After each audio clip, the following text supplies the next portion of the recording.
Hello दोस्तों, स्वागत है आप सभी का आपके अपने यूट्यूब चैनल मनी की बात पर। दोस्तों, आज की इस वीडियो में हम बात करेंगे टाइप ऑफ जीएसटी रिटर्न्स के बारे में और जानेंगे इनकी ड्यू डेट के बारे में। तो दोस्तों, देर किस बात की, चलिए शुरुआत करते हैं।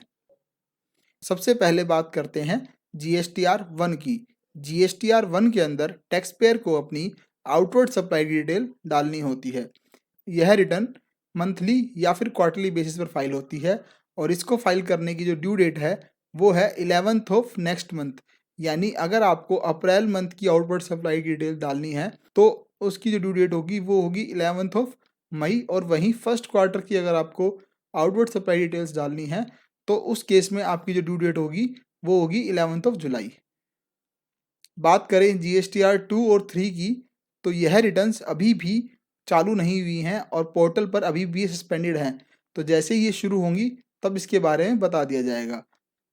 बात करें जीएसटीआर 2A की, तो जीएसटीआर 2A के अंदर किसी भी टैक्स पेयर की इनवर्ट सप्लाईज की डिटेल्स होती है और ये डिटेल्स डालता कौन है? किसी भी टैक्स पेयर के सप्लायर्स। फॉर एग्जाम्पल, अगर कोई ए है जिसके सप्लायर हैं बी सी डी, तो जीएसटीआर 2A जो होगी ए की, वो जो उसके सप्लायर बी सी डी जो अपना जीएसटीआर 1 फाइल करेंगे उससे कंसोलिडेट होकर जो टैक्स पेयर ए है उसकी 2A बन जाएगी। तो 2A ऑटो पॉपुलेटेड होती है और इसमें कोई चेंजेस आदमी नहीं कर सकता। बात करें जीएसटीआर 3B की, जीएसटीआर 3B एक समरी होती है किसी भी टैक्स पेयर की आउटवर्ड सप्लाई की, उसके इनपुट टैक्स क्रेडिट जो उसने क्लेम किया है उसकी, और उसकी पेमेंट डिटेल्स की। अगर प्रैक्टिकली देखा जाए तो यह बहुत ही इंपॉर्टेंट रिटर्न होती है किसी भी टैक्स पेयर के लिए। ये रिटर्न मंथली फाइल होती है और इसको फाइल करने की ड्यू डेट्स 20th और 22 एंड 24 है। 20th उन लोगों के लिए जिनका टर्नओवर 5 करोड़ या उससे ज़्यादा है, और 22nd उन लोगों के लिए जिनका टर्नओवर 5 करोड़ से कम है पर वो कैटेगरी ए स्टेट में फॉल करते हैं, और 24 उन लोगों के लिए जिनका टर्नओवर 5 करोड़ से कम है पर वो कैटेगरी बी स्टेट में फॉल करते हैं। कैटेगरी ए और कैटेगरी बी में कौन कौन से स्टेट्स आते हैं इसकी डिटेल मैंने वीडियो के डिस्क्रिप्शन में डाली हुई है, वहाँ पे आप जाके देख लीजिए। आगे बात करें जीएसटीआर 4 की। जीएसटीआर 4 उन लोगों को फाइल करनी होती है जिन्होंने कंपोजिशन स्कीम के अंदर अपने आप को रजिस्टर कराया हुआ है।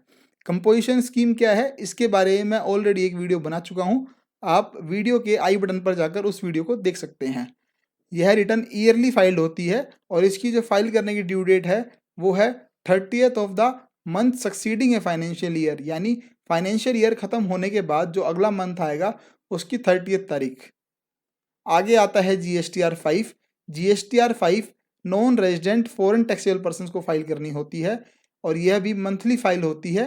इसको फाइल करने की जो ड्यू डेट होती है वो होती है 20th of the next month. आगे जीएसटीआर 6। जीएसटीआर 6 वो लोग फाइल करते हैं जो कि as a input service distributor register हैं। यह रिटर्न भी मंथली फाइल होती है और इसको फाइल करने की जो ड्यू डेट होती है वो होती है 13th of the next month. Input service distributor से रिलेटेड मैं एक वीडियो ऑलरेडी बना चुका हूँ जिसको आप आई बटन पर जाकर देख सकते हैं। अब आते हैं जीएसटीआर 7 पे। जीएसटीआर 7 गवर्नमेंट एजेंसीज को फाइल करनी होती है जो कि टीडीएस काटती हैं। यह रिटर्न भी मंथली फाइल की जाती है और इसको फाइल करने की ड्यू डेट है 10th ऑफ नेक्स्ट मंथ। आगे बात करते हैं जीएसटीआर 8 की। जीएसटीआर 8 उन ई कॉमर्स ऑपरेटर्स को फाइल करनी होती है जो कि टैक्स को एट सोर्स कलेक्ट करते हैं।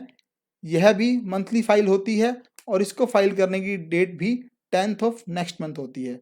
आगे आती है जीएसटीआर 9 और 9A। जीएसटीआर 9 और 9A क्या है? एनुअल रिटर्न होती है किसी भी नॉर्मल टैक्स पेयर के लिए 9 और किसी भी कंपोजिशन टैक्स पेयर के लिए 9A, और इसे फाइल करने की जो ड्यू डेट है वो है 31st December of next financial year. आगे बात करें जीएसटीआर 9C की। जीएसटीआर 9C एक रिकंसिलिएशन स्टेटमेंट होती है between the books of account और एनुअल जीएसटीआर 9A, और यह स्टेटमेंट सर्टिफाइड होती है कॉस्ट अकाउंटेंट या चार्टर्ड अकाउंटेंट के थ्रू। इसको फाइल करने की डेट भी 31st December of next financial year होती है। आगे बात करें जीएसटीआर 10 की।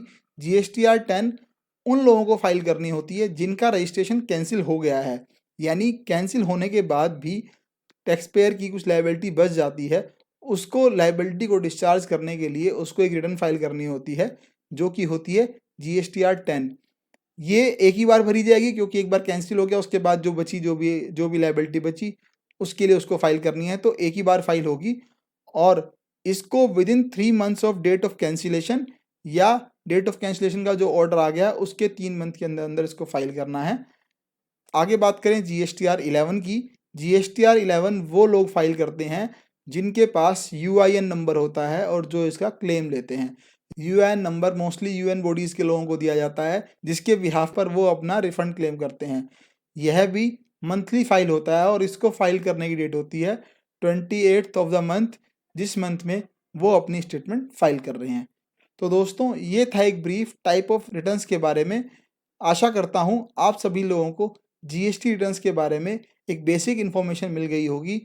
अगर इसमें आपको कुछ डाउट है या आपको किसी स्पेसिफिक रिटर्न के बारे में कुछ पूछना है, तो आप कमेंट में जाके पूछ सकते हैं। आज की इस वीडियो में इतना ही। जय हिंद, जय भारत।